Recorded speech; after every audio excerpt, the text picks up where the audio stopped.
جئنا شهيد نشيع والكل قام يقبل.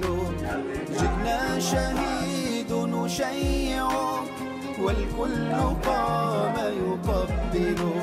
أول شيء بنقول الحمد لله، يعني في ناس غيرنا استشهدوا طولوا قبلوا ما يجوز.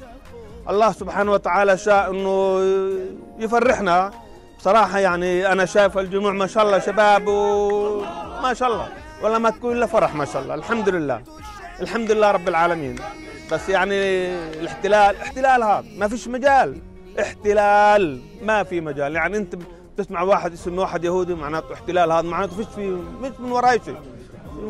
يعني ماشي قتلوه كل شيء، بس مش مخلين عينين فيه ولا مخلين وجهه ولا مخلين. شو ليش شو هالوحشيه هذا اللي عندهم؟ هذا اسمه وحشيه للاحتلال. لا حول ولا قوه الا بالله، لا حول ولا قوه الا بالله. الله يرحمه ويحسن اليه. والمسك من دمك الزكي في كل ركن قد عبا، من وجهك النور انطلق مثل الصباح إذا انفلق.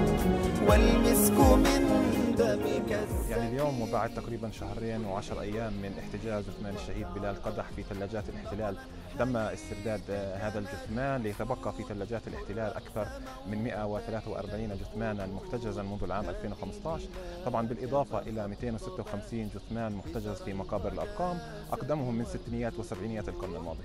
يعني المحاولات إن كانت القانونية أو بالضغوطات على الاحتلال لاسترداد جثامين الشهداء مستمرة، ولكن الاحتلال يتعنت بشكل كبير جدا في تسليم جثامين الشهداء، وهذا ما رفع أعداد الشهداء إلى ما وصلنا إليه اليوم، ويضع كافة العراقيل ويربط هذا الملف الإنساني الحقوقي بملف سياسي وهو ملف الجنود الإسرائيليين الموجودين في قطاع غزة.